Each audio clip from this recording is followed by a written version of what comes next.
Bismillah, alhamdulillah, wassalatu wassalamu ala rasulillah, wa ala alihi wa sahbihi wa man tabi'ahum ila yaumil qiyamah, amma ba'd.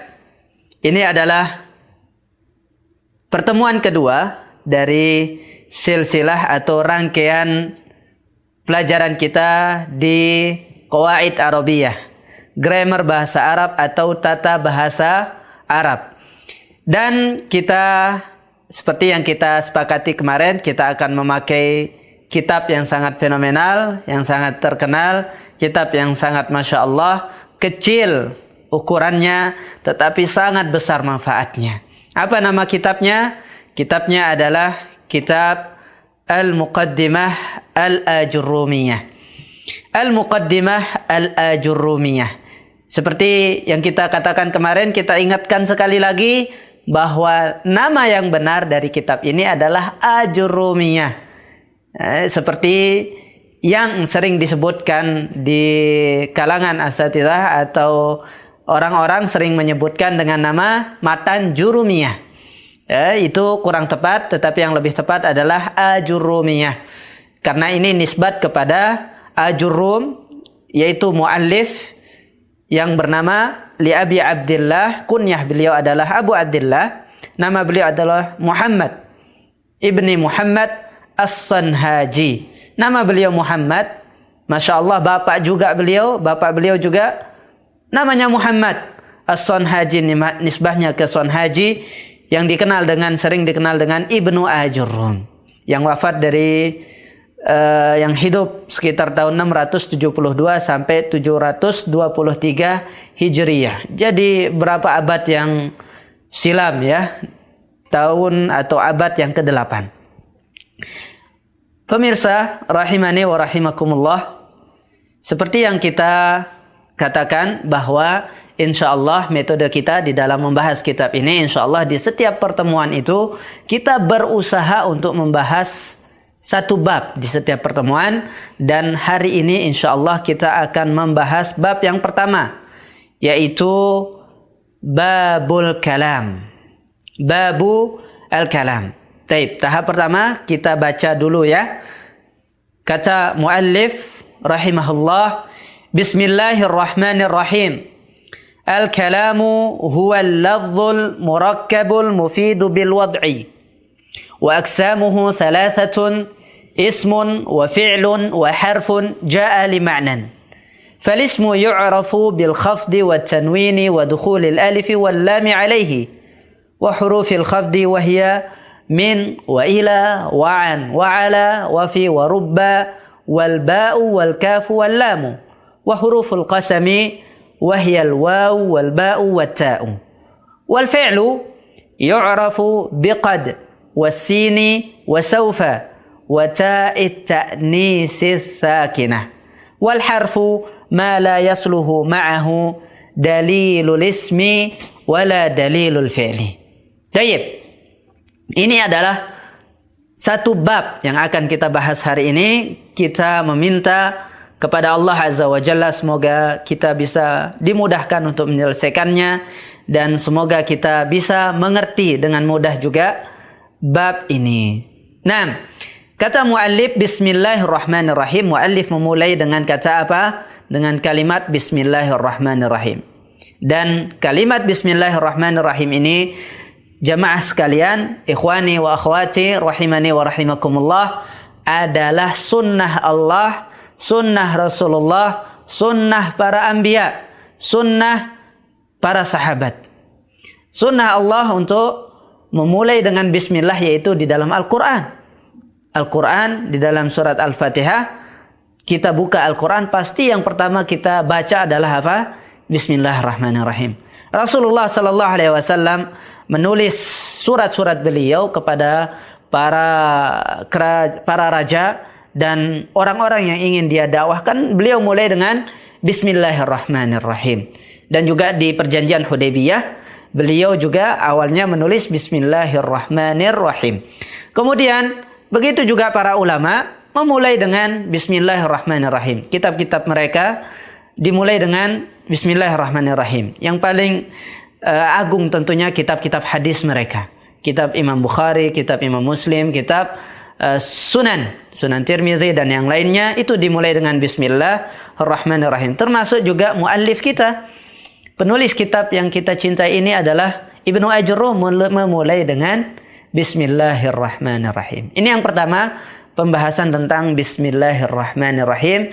Dengan nama Allah kita akan membaca kitab ini. Dengan nama Allah kita berusaha untuk memahami kitab ini. Semoga Allah Azza wa Jalla memberikan kita pemahaman yang benar.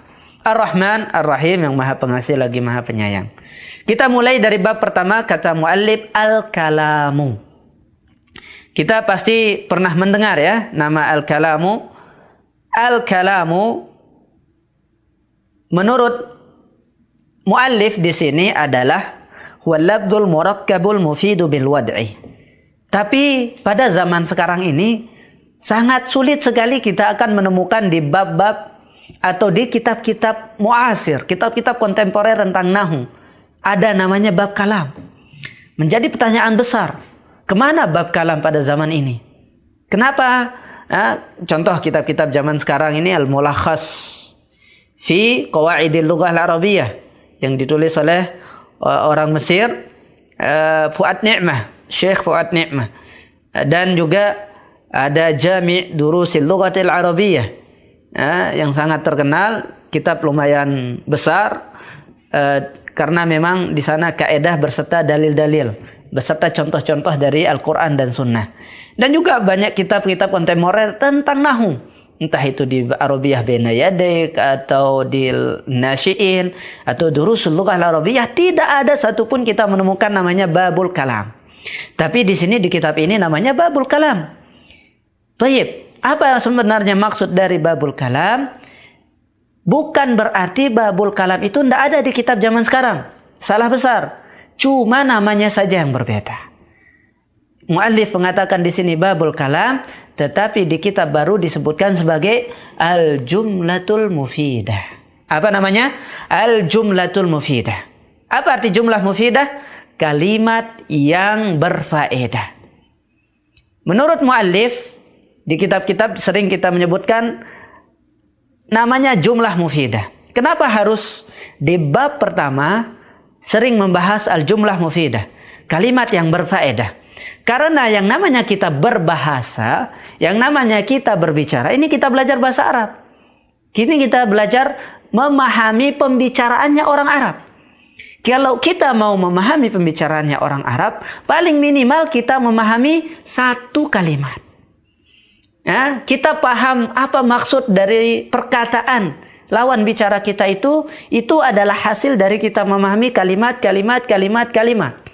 Nah, kalimat itu di dalam bahasa Arab disebutkan atau dinamakan sebagai apa? Kalimat dalam bahasa Arab itu disebutkan sebagai al-jumlah al-mufidah. Baik, kita tulis al-jumlah al-mufidah. Kata muallif adalah al-kalam. Tapi ternyata pada zaman ini tidak ada istilah al-kalam. Kita sebut pada zaman sekarang ini dengan istilah al-jumlatul mufidatu. Al-jumlatul mufidatu ini kita bahas pertama. Kenapa alasannya? Karena kita ingin memahami orang Arab. Kita ingin memahami kitab-kitab berbahasa Arab. Khususnya kita ingin memahami pembicaraan dari Allah Azza wa Jalla, yaitu Al-Quranul Karim dan sabda-sabda Rasulullah SAW, yaitu hadis-hadis Nabi. Minimal supaya kita bisa paham itu, minimal kita paham satu kalimat. Nah, standar namanya satu kalimat itu di dalam bahasa Arab harus terpenuhi. Ada berapa? Harus terpenuhi ada 10. 10. Masa 10? Tidak. Harus kita terpenuhi ada 4 syarat. Disebutkan di sini sebagai al-kalamu huwal lafzul murakkabul mufidu bil wad'i. Ada 3. Yang pertama al-lafzu. Apa arti al-lafzu? Di syarah-syarah matan Jurumiyah ini disebutkan, termasuk juga syarah Syekh Shalih Al-Utsaimin menyebutkan al-lafzu huwa ma huwa yang berasal dari huruf hijaiyah. Semua kata, kullu kalimatin tarakkaba min harfil hija. Jadi yang namanya lafaz itu adalah as-sautul mustamilu ala ba'dil hurufil hijaiyah. Ini ta'rifnya, as-sautu al-mustamilu ala ba'di hurufil hijaiyah. Jadi namanya lafaz itu adalah huruf atau kata-kata yang disusun dari huruf hijaiyah. Misalnya kata qalam. Qalam, kita lihat kata qalamun. Ada huruf hijaiyah di sana, qaf, lam, mim. Kalau semuanya huruf hijaiyah berarti dia termasuk lafaz. Tapi kalau saya bilang ketukan ya, tok tok tok. Ada nggak huruf hijaiyah dari tok tok tok? Tidak ada. Berarti bukan lafaz. Kalau saya seperti suara ayam, gimana suara ayam? Kukurujuk itu. Nah, suara ayam ada suaranya, tetapi apakah dia ada huruf hijaiyah di sana? Tidak ada. Suara gendang. Nah, atau kita begini. Kalau saya begini, orang akan paham. Tapi apakah disebut sebagai kalam di ulama nahwu? Nah, kenapa perlu kita menentukan dia kalam atau tidak? Karena nanti kita i'rab. Kata qalamun, al-qalamu kita akan i'rab misalnya al-qalamu jamil. Al-qalamu mubtada'un marfu'un wa alamatu raf'ihi dhammah. Jamilun khabar mubtada' marfu'un wa alamatu raf'ihi dhammah. Tetapi kalau suara gendang gimana kita akan i'rab? Tok tok, tidak bisa kita i'rab. Atau isyarat ini tidak bisa kita i'rab. Berarti yang namanya lafaz itu adalah suara. Tetapi ada syaratnya lagi. Bukan hanya semua suara. Suara yang ada huruf hijaiyahnya. Nama-nama Indonesia. Misalnya komeng.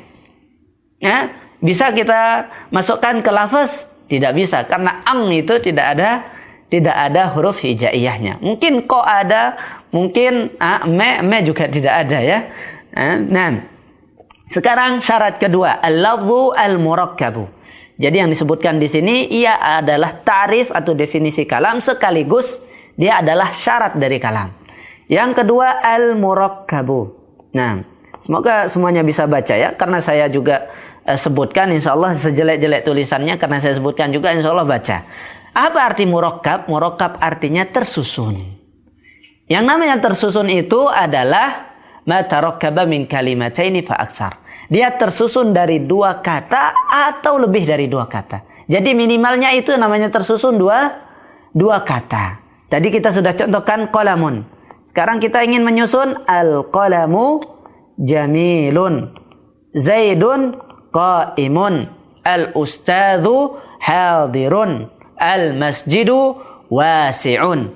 Jadi ada dua kata. Al-qalamu jamil. Al-qalam lafaz tidak? Lafaz. Jamilun, lafaz tidak? Lafaz. Sekarang, qalam plus jamil, dua kata. Berarti dia sudah tersusun. Nah, sudah terpenuhi syarat ketiga. Syarat kedua. Syarat ketiga adalah lafzul murakkabul mufid. Syarat ketiga harus ada mufid. Mufid artinya, nah ini seperti salah satu stasiun TV ya, yufid. Kalau ini mufid. Ya, kalau yufid itu fiilnya. Kalau mufid, ini isimnya. Al-mufid artinya berfaedah. Jadi ketika kita menyebutkan kata ini dia berfaedah. Maksudnya apa berfaedah? Ma'afada faidatan yahsunu sukutu 'alaiha. Dia ketika kita bicara orang itu tidak perlu nanya banyak-banyak lagi. Ketika kita mengatakan al-qalamu jamilun berarti orang sudah paham. Nah, qalam jamil. Tidak perlu ada pertanyaan besar. Tetapi kalau ana mengatakan al-qalam, saya diam.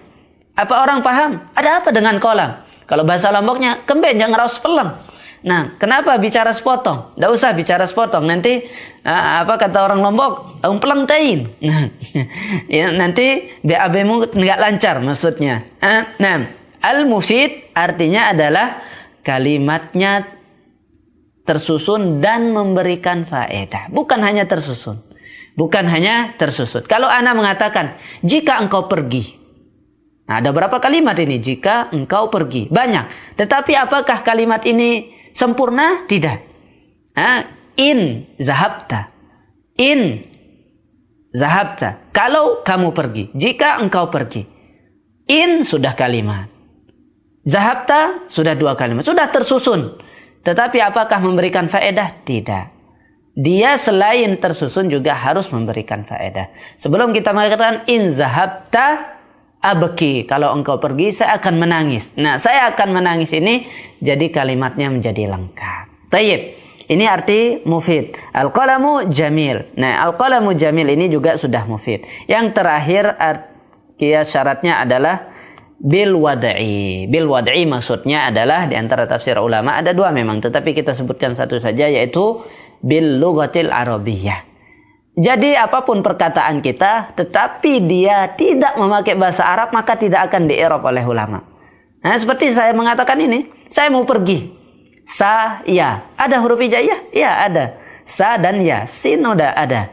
Mau juga ada huruf hijaiyah? Ya sudah, saya mau, tersusun. Pergi, ya saya mau pergi. Itu semuanya ada lafaznya, ada murakkab, ada mufid. Tetapi apakah dia pakai bahasa Arab? Jawabannya tidak. Saya mau pergi, 3 syarat terpenuhi. Tetapi syarat keempatnya kurang, yaitu bil lughatil arabiyyah. Harus dengan bahasa Arab. Jadi tidak bisa kita i'rab saya, coba i'rab saya, mau, coba i'rab mau. Nah, tidak bisa. Nah, yang bisa kita i'rab adalah al-lughah al-arabiyyah. Al-qalamu jamil, bisa kita contoh i'rab adalah al-qalamu mubtada' marfu'un wa alamatu raf'ihi dhammah.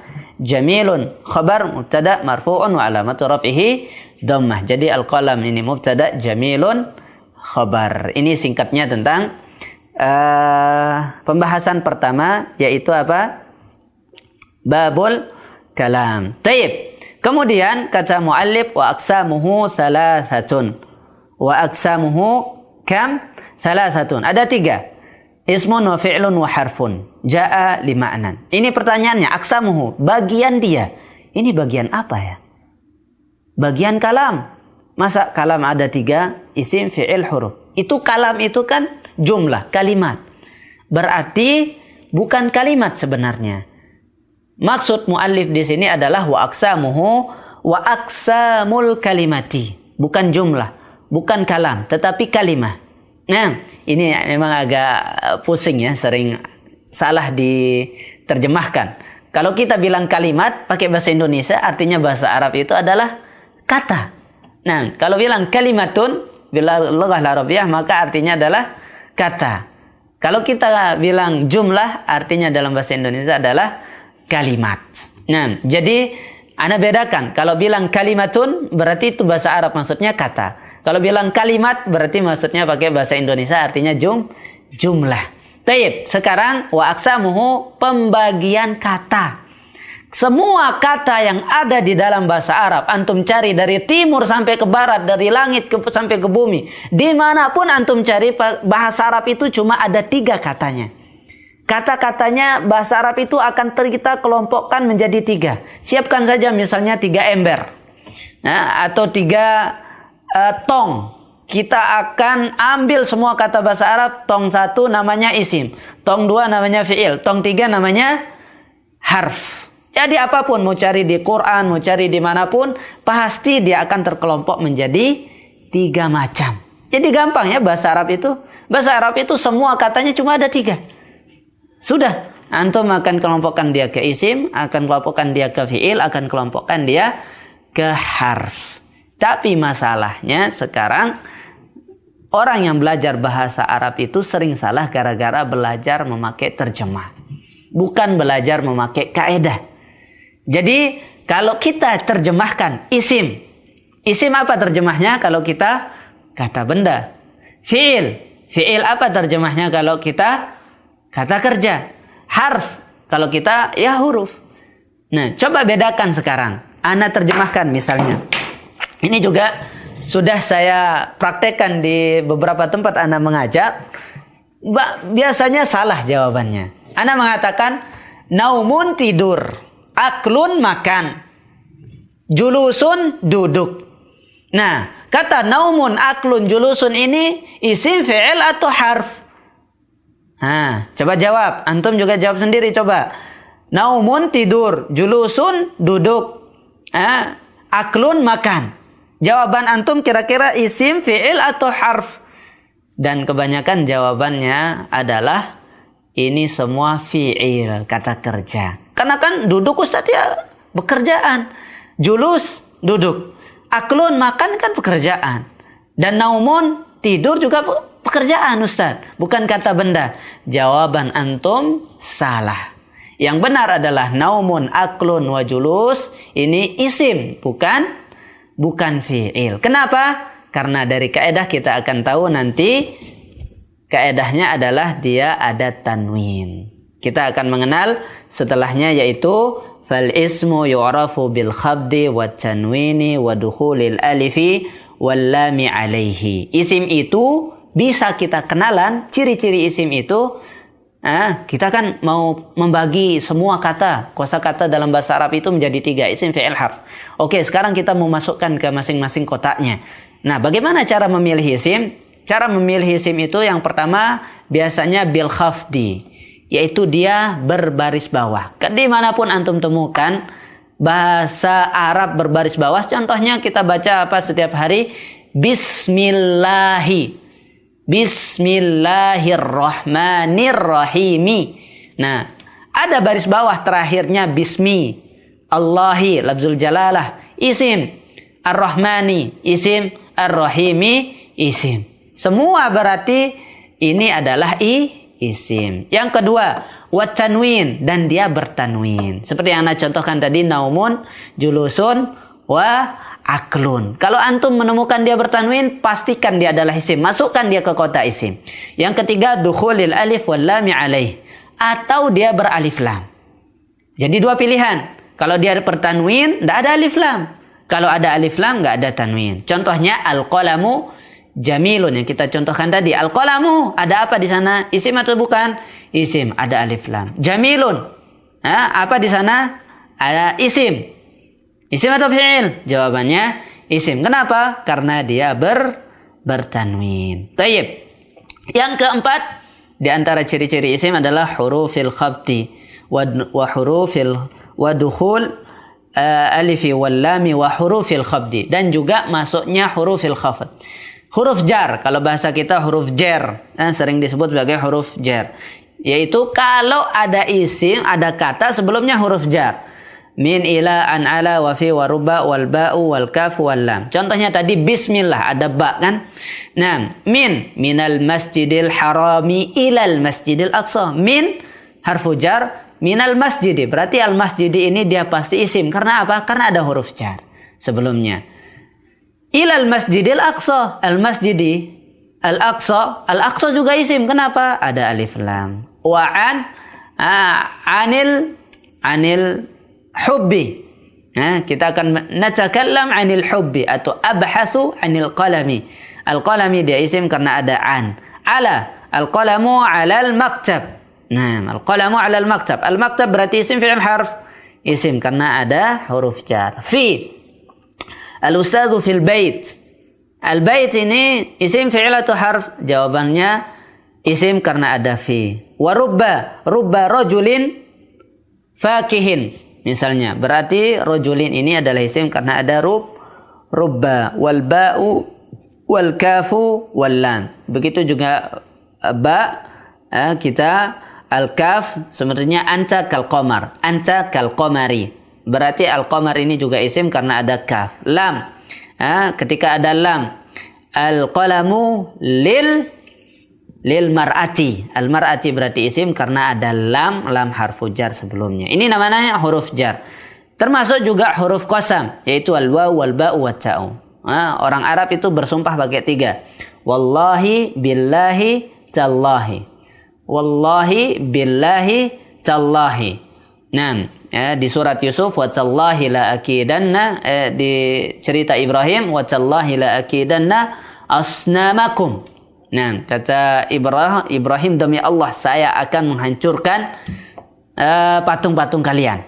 Nah, jika ada huruf qasam atau huruf sumpah, wallah, berarti setelahnya itu adalah isim. Taib, alhamdulillah selesai kita dari bagian yang pertama. Bagian apa yang pertama? yaitu al-ism. Sekarang kita pindah ke al-fi'il. Bagaimana cara mengetahui al-fi'il? Kita kenalan al-fi'il. Kita kenalan dengan al-fi'il itu wal fi'lu yu'rafu biqad was-sini wa sawfa wa ta'id ta'nis as-sakinah. Nah, ini tulisan ta'nis as-sakinah. Ta'nya sakinah. Taib. Kita contohkan qad. Kalau ada qad sebelum sebuah kata berarti dia isim. Qad aflahal mu'minun. Qad aflahal mu'minun. Aflaha ini isim fi'il harf. Kita jawab fi'il. Karena ada apa? Karena ada qad sebelumnya. Ada sin sebelum sebuah kata. Kalla saya'lamun. Berarti ya'lamuna ini isim atau fi'il? Jawabannya fi'il karena ada sin. Saya'lamun. Saufa ta'lamun juga. Tanda yang ketiga saufa. Kalla saufa ta'lamun. Karena ta'lamun ini ada saufa di sebelumnya, maka ta'lamun ini adalah fi'il. Terakhir ta'ud ta'nis. Seperti kita bilang, idza syamsu kuwirat. Kuwirat ini ada tak sakinah di akhir kalimat, maka kuwirat ini jangan sampai antum bilang kuwirat ini isim. Jangan masukkan dia ke tong isim. Masukkan ke tong kedua yaitu tong fi'il. Taib. Intahaina min al-fi'il. Wal harfu ma la yasluhu ma'ahu dalilul ismi wala dalilul fi'li. Kita akan kenalan dengan kosakata yang ketiga, yaitu namanya al-harfu. Bagaimana cara mengenal al-harfu? Apa tanda dari huruf? Tanda dari huruf itu ada satu. Apa tandanya? Tandanya adalah tidak ada tanda. Tanda dari huruf itu cuma satu. Apa tandanya? Tandanya adalah tidak ada tanda. Maksudnya apa? Tidak ada tanda isim, tidak ada tanda fi'il. Kita sudah tahu tadi kata ada tiga. Tong isim, tong fi'il, atau ember isim, atau kotak isim, kotak fi'il, kotak huruf. Isim kita tahu ciri-cirinya. Dia baris bawah, tanwin, ada alif lam, ada masuk huruf jar atau huruf qasam. Fi'il, qad, sin, saufa, wa ta' ta'nis sakinah. Kita tahu masing-masing isinya. Pokoknya selain isim dan fi'il, masukkan dia ke huruf. Masukkan dia ke huruf. Contohnya kalimat min. Huruf jar tadi kan. Kita sudah sebutkan huruf jar. Min, ila, an, ala, wa fi, wa ruba, wal ba'u, wal kafu, wal lam. Min. Coba, ada nggak tanwin? Nggak ada. Ada alif lam? Nggak ada. Ada qad sebelumnya? Nggak bisa. Ada sin sebelumnya atau saufa? Nggak bisa. Berarti masukkan dia ke kotak yang ketiga yaitu harfun. Kotak yang ketiga yaitu huruf. Nah, makanya muallif mengatakan di sini ma la yasluhu ma'ahu dalilul ismi wala dalilul fi'li. Yang namanya huruf itu dia tidak bisa dimasuki oleh tanda isim, juga tidak bisa dimasuki oleh tanda fi'il. Nah, berarti ringkesan pelajaran kita pada hari ini adalah kita memahami insyaallah yang namanya jumlah mufidah. Atau apa itu jumlah? Apa itu sebuah kalimat dalam bahasa Arab? Dalam bahasa Arab namanya jumlah mufidah ini, atau dalam istilah muallif disebut sebagai al-kalam. Standarnya harus dia mempunyai 4 syarat, yaitu dia harus lafaz, murakkab, mufid, dan bil wada'i. Jika tidak ada salah satu dari 4 syarat ini, walaupun ada 3 syarat atau 2 syarat, yang penting tidak ada salah satunya, maka dia tidak akan termasuk sebagai kalam atau jumlah mufidah atau dalam satu kalimat. Nah, satu kalimat yang namanya kalimat itu di bahasa manapun pasti akan terdiri dari kata-kata. Maka kita pelajari kata-kata dalam bahasa Arab itu cuma 3. Yaitu kata kerja atau fi'il, yaitu isim, dan juga harf. Dan masing-masing kita sudah kenal apa tanda dari masing-masingnya. Nah, jika kita bisa memahami bab pertama ini, insya Allah akan mudah kita akan memahami nanti di i'rab. Yaitu bab kedua kita akan masuk di i'rab. Insya Allah kita cukupkan pada hari ini. Sampai di sini pelajaran kita tentang al-kalam. Semoga Allah Azza wa Jalla memberikan kita pemahaman yang bagus dan ilmu yang bermanfaat, dan semoga kita selalu istiqomah di dalam jalan ilmu. Barakallahu fikum, subhanakallahumma wa bihamdika, asyhadu an la ilaha illa anta, astaghfiruka wa atubu ilaik. Assalamualaikum warahmatullahi wabarakatuh.